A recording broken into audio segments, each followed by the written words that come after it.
Hey what's up guys, I am Ibrar Haider और इस video में मैं एक्सप्लेन करने वाला हूँ वेनम मूवी को एंड आई होप कि ये एक्सप्लेनेशन आपको पसंद आएगी। एंड इस वीडियो के लास्ट में मैं एक्सप्लेन करूंगा इस मूवी का पोस्ट क्रेडिट सीन जिसमें दिखाया गया है हमें वेनम 2 का विलन। वेनम 2 अभी रिलीज नहीं हुई है और यार मैं बहुत वेट कर रहा हूँ कि कब ये मूवी रिलीज और कब मैं इसको देखने जाऊँ। एनीवेज बातें तो बहुत होगी, स्टार्ट करते हैं अपनी वीडियो को। मूवी के स्टार्टिंग सीन में हमें दिखाया जाता है एक स्पेस शटल जो कि स्पेस से 4 सिम्बियोट्स को लेके अर्थ पे आ रहा होता है, लेकिन तभी उस स्पेसशिप में लग जाती है आग और वो क्रैश होकर गिरता है ईस्ट मलेशिया में। तभी वहां पर जख्मियों को रेस्क्यू करने के लिए रेस्क्यू टीम्स पहुंचती हैं और ये न्यूज पहुंचती है लाइफ फाउंडेशन तक। बेसिकली लाइफ फाउंडेशन ही वो कंपनी है जिसने स्पेस में स्पेस शटल को भेजा होता है और साथ ही साथ उन्हें ये भी पता चलता है कि उन 4 सिम्बियोट में से एक सिम्बियोट अपने कंटेनर से निकल के गायब हो गया और दूसरी तरफ स्पेस शटल इतने बुरे तरीके से क्रैश हुआ होता है कि सभी लोगों की डेथ हो जाती है सिवाय एक आदमी के जिसका नाम होता है जैक। और जैक को जब रेस्क्यू करके हॉस्पिटल लेके जा रहे होते हैं तब हमें पता चलता है कि जो सिम्बियोट गायब हुआ है वो बेसिकली जैक की बॉडी में एंटर हो चुका है और उसकी बॉडी को अपना होस्ट बना लिया है। और जब वो सिम्बियोट एक्टिव होता है तो वो अटैक करता है उसी एम्बुलेंस में बैठी हुई एक लड़की पर और उसकी बॉडी को अपना होस्ट बना लेता है और एम्बुलेंस को डिस्ट्रॉय करके एम्बुलेंस से बाहर आ जाता है। और उस सिम्बियोट को ये भी पता चलता है कि जो लोग हमें हमारे प्लेनेट से यहाँ पर लेकर आए हैं वो लाइफ फाउंडेशन के लिए काम कर रहे होते हैं। वो सिम्बियोट और औरत निकल पड़ते हैं लाइफ फाउंडेशन की तलाश में।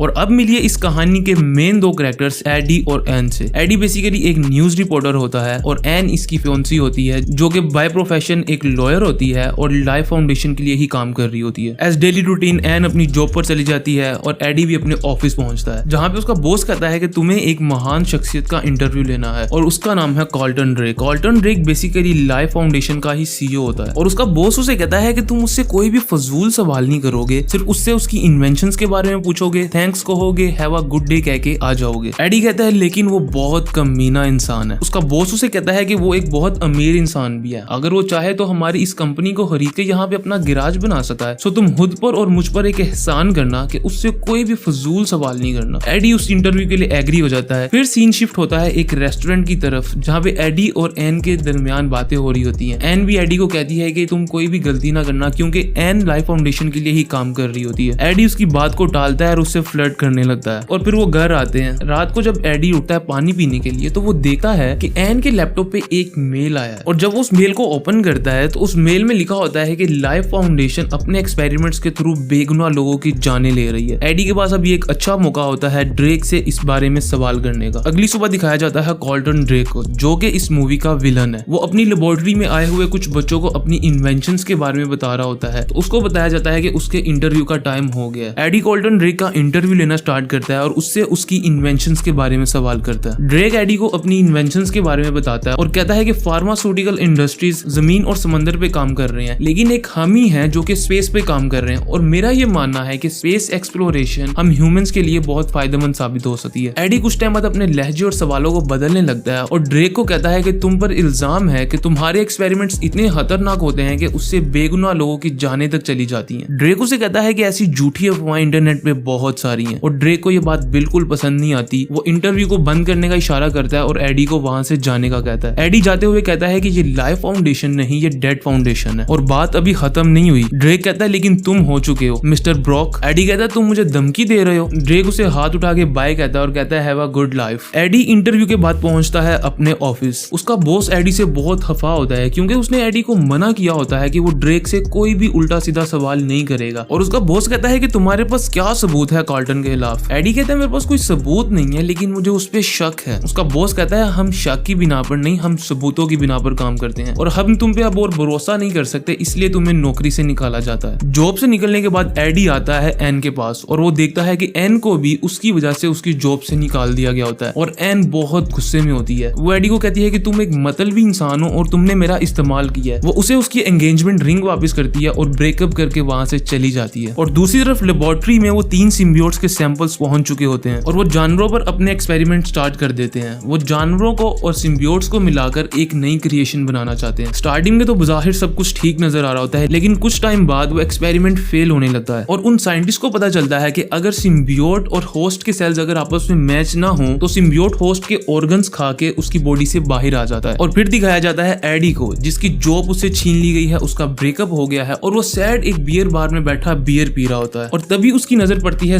सामने लगे टीवी पर और वो देखता है कॉल्टन ड्रेक को, जो कि कह रहा होता है कि हम न्यू रॉकेट्स लॉन्च करने वाले हैं स्पेस में। एडी ड्रेक को देखना भी पसंद नहीं करता है क्योंकि उसकी इस सिचुएशन का जिम्मेदार ड्रेक ही होता है। सो वो उस बियर बार से निकलता है अपने घर की तरफ। घर जाने से पहले वो एक स्टोर पे जाता है और स्टोर के बाहर वो एक होमलेस लड़की से न्यूज़पेपर लेता है जिसका नाम होता है मारिया। मारिया की स्टोरी अभी आगे आएगी। न्यूज़पेपर लेने के बाद जब वो स्टोर में जाता है और अपना सामान ले रहा होता है तभी वहां पे एक गुंडा आता है। वो उस स्टोर की ओनर मिस चैन को गन दिखाता है और कहता है कि एक विस्की की बोतल दे और अपना ड्रॉर खाली कर। एडी पास खड़ा ये सब कुछ देख रहा होता है लेकिन वो कोई भी एक्शन नहीं लेता है क्योंकि वो इस कंडीशन में नहीं होता है। और वैसे भी एडी यहाँ तक हमें एज आ लूजर दिखाया गया। एडी अंदर ही अंदर बहुत गिल्टी फील करता है बिकॉज वो चाहते हुए भी मिस चैन की हेल्प नहीं कर पाता है। और दूसरी तरफ हम देखते हैं कि लाइफ फाउंडेशन में एनिमल्स पे एक्सपेरिमेंट्स फेल होने के बाद वो डिसाइड करते हैं कि अब वो ह्यूमंस पे एक्सपेरिमेंट्स करेंगे। वो एक वॉलंटियर पे सिम्बियोट का एक्सपेरिमेंट करते हैं लेकिन वो सिम्बियोट उस वॉलंटियर के सेल्स के साथ अपने सेल्स मैच नहीं कर पाता है और उस वॉलंटियर की ऑन दी स्पॉट डेथ हो जाती है। पास खड़ी एक डॉक्टर ये सब देख रही होती है जिसका नाम होता है डॉक्टर डोरा और उसको ये बात बिल्कुल पसंद नहीं आ रही होती है कि जस्ट एक्सपेरिमेंट्स के लिए बेगुनाह और मासूम लोगों की जानें ली जाए। डॉक्टर डोरा एडी के पास आती है उसकी हेल्प के लिए बिकॉज वो जानती है कि एक एडी ही ऐसा शख्स है जो उसकी इस मामले में हेल्प कर सकता है। वो एडी को लेबोरेटरी में हुए उस इंसिडेंट के बारे में बताती है और उसको हेल्प का कहती है। एडी उसकी मदद करने के लिए मना कर देता है। वो कहता है मुझसे मेरी जॉब छीन लेगी, मेरा ब्रेकअप हो गया और हर वो चीज जो मेरे दिल के बहुत करीब थी मुझसे दूर होगी, तो मैं इस मामले में तुम्हारी कोई मदद नहीं कर सकता। ये कहने के बाद वो वहां से चला जाता है और वो एन के घर के बाहर से गुजरता है और वो देखता है कि एन किसी और पर्सन के साथ रिलेशनशिप में है जिसका नाम होता है डेन। एडी को ये देख के बहुत दुख होता है। एडी एन को कहता है कि क्या हम दोबारा से वापस एक हो सकते हैं। एन कहती है कि अब ऐसा नहीं हो सकता और जो कुछ भी हुआ है उसमें तुम्हारी गलती है। एडी को ये सब देख के बहुत अफसोस होता है और फिर हम देखते हैं कि एडी एक ब्रिज पर सैड खड़ा एन को याद कर रहा होता है और एन की वापस दी हुई एंगेजमेंट रिंग को देख रहा होता है। तभी उसकी नजर पड़ती है लाइफ फाउंडेशन पर और वो डिसाइड करता है कि वो डॉक्टर डोरा की हेल्प करेगा। वो डॉक्टर डोरा को कॉल करता है और उसे कहता है कि मैं तुम्हारी मदद करने के लिए तैयार हूँ लेकिन उससे पहले हमें लेबोरेटरी जाना होगा प्रूफ्स कलेक्ट करने के लिए। क्या तुम मुझे लेबोरेटरी ले जा सकती हो? डॉक्टर डोरा एग्री हो जाती है और वो अपनी कार में छुपाकर एडी को लाइफ फाउंडेशन ले आती है। और जब वो लेबोरेटरी की तरफ जा रहे होते हैं तो डॉक्टर डोरा उसको बताती है ड्रेक दूसरे प्लैनेट्स पर जिंदगी गुजारने का सोच रहा है लेकिन हम इसके लिए अभी सालों दूर हैं और वो ये सब अभी पॉसिबल करना चाहता है और वो इसके लिए सिम्बियोट्स और इंसानों को एक करने की कोशिश कर रहा है ताकि इंसान दूसरे प्लैनेट्स पर जाके जिंदा रह सके। और फिर डोरा एडी को लेकर लेबोरेटरी पहुंचती है जहाँ पे एडी प्रूफ्स के लिए पिक्चर्स कलेक्ट कर रहा होता है और वो देखता है कि मारिया भी वहां पर मौजूद है। मारिया उसे कहती है कि एडी मुझे यहाँ से बाहर निकालो, मेरी जान को खतरा है। एडी मारिया को बाहर निकालने की कोशिश करता है लेकिन तभी अलार्म बज जाता है लेकिन फिर भी एडी दरवाजा तोड़ के मारिया को बाहर निकाल लेता है और जैसी मारिया बाहर आती है वो एडी पे अटैक कर देती है क्योंकि उसकी बॉडी पर भी सेम सिम्बियोट का एक्सपेरिमेंट किया गया होता है और उसको सिम्बियोट ने अपना होस्ट बना लिया होता है। जब मारिया एडी पे अटैक करती है तो वो सिम्बियोट मारिया की बॉडी से निकल के एडी की बॉडी में चला जाता है। अलार्म्स बज जाते हैं और सभी गार्ड्स वहां पे आ जाते हैं और एडी वहां से भागने लगता है। वो भागता हुआ एक जंगल में पहुंचता है और गार्ड्स उसका पीछा करते हैं लेकिन एडी एक दरख्त पे चढ़ जाता है और गार्ड्स उसको ढूंढ नहीं पाते हैं। एडी गार्ड से बच के घर पहुंचता है और जब वो घर आता है तो वो सभी चीजें खाने लगता है क्योंकि सिम्बियोट का अब उसकी बॉडी पे असर होना शुरू हो जाता है। और अगली सुबह जब वो उठता है तो वो एन को कॉल करता है और उसे मिलने के लिए एक रेस्टोरेंट में जाता है जहाँ पर डेन भी मौजूद होता है। लेकिन रेस्टोरेंट में जाके एडी का बिहेवियर बहुत अजीब होता है। वो वेटर्स और पास बैठे लोगों का खाना छीन के खाने लगता है और सिम्बियोट के असर की वजह से उसकी बॉडी हीट अप होने लगती है तो वो एक पास बड़े फिश टैंक में जाके बैठ जाता है। होटल की मैनेजर कहती है कि मैं पुलिस को कॉल करने लगती हूँ। डैन उसे कहता है कि आप पुलिस को कॉल नहीं करें बल्कि एम्बुलेंस को बुलाएं, मैं एक डॉक्टर हूँ और ये मेरा पेशेंट है। डैन एडी को लेके हॉस्पिटल पहुंचता है और उसका एमआरआई करता है और जैसे वो एमआरआई मशीन को स्टार्ट करता है एडी ऊंची ऊंची चिल्लाने लगता है बिकॉज हाई फ्रीक्वेंसी वेव्स और आग सिम्बियोट की कमजोरी होती है। डैन जब एडी को चिल्लाते हुए देखता है तो वो एमआरआई मशीन को ऑफ कर देता है और कहता है कि जैसी तुम्हारी रिपोर्ट आएगी हम तुम्हारा ट्रीटमेंट शुरू कर देंगे और अभी तुम घर जाओ। और दूसरी तरफ सीसीटीवी फुटेज से पता चल जाता है कि डॉक्टर डोरा ही लेबोरेटरी में किसी को लाई थी जो कि सिम्बियोट को चुरा के ले गया। ड्रेक उसे कहता है कि मुझे उस शख्स के बारे में बताओ जिसको तुम यहाँ पर लेकर आई थी। डोरा बताने से मना कर देती है। ड्रेक उसे कहता है कि देखो तुम्हारे दोस्त की जान को खतरा है, अगर सिम्बियोट और तुम्हारे दोस्त के सेल्स मैच ना हो पाए तो तुम्हारे दोस्त की जान चली जाएगी, तो अगर तुम चाहती हो कि तुम्हारा दोस्त बच जाए तो हमें उसे यहाँ पर लाना होगा। और उसको बहलाने के लिए कहता है कि हाँ मैं मानता हूँ कि हमारा काम करने का तरीका गलत है लेकिन मैं तुमसे वादा करता हूँ कि हम अपना काम करने का तरीका बिल्कुल बदल देंगे। ये सुनने के बाद डोरा बता देती है कि वो एडी को यहाँ पर लेके आई थी और फिर ड्रेक अपने आदमियों को भेजता है एडी के घर। ड्रेक के गार्ड्स एडी के घर आते हैं और उसको साथ चलने को बोलते हैं और यहाँ पर वो सिम्बियोट मदद करता है एडी की उन गार्ड से बचने के लिए बिकॉज अब तक सिम्बियोट के और एडी के सेल्स आपस में मैच हो चुके होते हैं और वो सिम्बियोट एक एक करके सभी गार्ड्स को मार देता है और फिर एडी वहां से भाग जाता है और ड्रेक के बाकी गार्ड्स उसका पीछा करते हैं। एंड फिर हमें देखने को मिलता है एक amazing action scene, car crashes, तबाही और एडी के बाइक स्टंट्स। एडी के अंदर अब बहुत पावर आ चुकी होती है और अब वो सभी गार्ड्स पर भारी पड़ने लगता है। और दूसरी तरफ ड्रोन की मदद से ड्रेक ये सब देख रहा होता है। वो अपने मेंबर्स को कहता है कि देखो उसने सिम्बियोसिस हासिल कर लिया है। सिम्बियोसिस वो प्रोसेस होता है जहाँ पे सिम्बियोट और ह्यूमन के सेल आपस में मैच हो जाते हैं। वो एडी की पावर को देख के बहुत सरप्राइज होता है और अपने आदमी को कहता है कि मुझे किसी भी हाल में मेरा सिम्बियोट वापस ला के दो। एडी एक एक करके सभी गार्ड्स को पीछे छोड़ देता है, लेकिन अचानक से वो एक गाड़ी के साथ टकराता है और गिर जाता है। उसकी दोनों टांगे टूट जाती हैं और ड्रेक का आदमी उसके पास आता है और उसको कहता है कि आज तक मुझे इतना किसी ने नहीं भगाया जितना तूने भगाया। और वो उसको लेकर लेबोरेटरी आने लगता है। वहां पे हम देखते हैं इस मूवी का एक अमेजिंग सीन। वेनम अपनी फुल फॉर्म में आ जाता है। वेनम अब उस आदमी को मारने वाला होता है, तभी वहां पे शहर की पुलिस पहुंच जाती है और वेनम एडी को लेके वहां से भाग जाता है और एक दरिया में छलांग लगाता है। और फिर वो पहुंचते हैं एक सेफ प्लेस पे। फिर एडी और वेनम के दरमियान होती है एक कन्वर्सेशन। एडी वेनम को कहता है कि आखिर तुम कौन और मुझसे क्या चाहते हो। वो कहता है कि मेरा नाम वेनम है और मैं अपने प्लेनेट क्लिंटोर पे वापस जाना चाहता हूँ और इसमें तुम मेरी मदद करोगे ड्रेक के रॉकेट तक जाने में। और समझदारी इसी में है कि तुम एक अच्छे होस्ट की तरह मेरी खातिरदारी करो, फायदे में रहोगे। एडी वेनम की हेल्प करने के लिए एग्री हो जाता है। रॉकेट पे जाने से पहले अपने ऑफिस जाता है ताकि वो ड्रेक के खिलाफ सभी सबूत अपने बॉस को दे सके। वो ऊपर जाने लगता है लेकिन उसका दोस्त उसे रोक देता है। कहता है एडी मैं तुझे ऊपर नहीं जाने दे सकता, मेरी नौकरी का सवाल है यार। एडी ऑफिस से बाहर आता है। वेनम उसे कहता है अगर तुम्हें ऊपर ही जाना था तो तुमने मुझे क्यों नहीं बताया। और फिर वो जंप करते पहुंचते हैं उसके बॉस के रूम में। वहां पर एडी सभी सबूत को छोड़ देता है और एक नोट लिखता है डू दी राइट थिंग। और जब प्रूफ रखने के बाद एडी बाहर आता है तो वो देखता है कि पुलिस ने उसको चारों तरफ से घेर लिया। और अगेन यहाँ पे हमें देखने को मिलता है एक अमेजिंग एक्शन सीन। वेनम अपनी फुल फॉर्म में आ जाता है और एक एक करके सभी को मारने लगता है। और सब पुलिस वालों को मारने के बाद जब लास्ट पुलिस वाला बच जाता है तो वो उसको खाने लगता है। तभी वहां पर पहुंचती है एन। एन वेनम को देख के घबरा जाती है और वहां से भागने लगती है, लेकिन एडी एन को देख के वापस अपने रूप में आ जाता है और एन की तरफ भागता है और उसे कहता है मुझे तुम्हारी मदद की जरूरत है।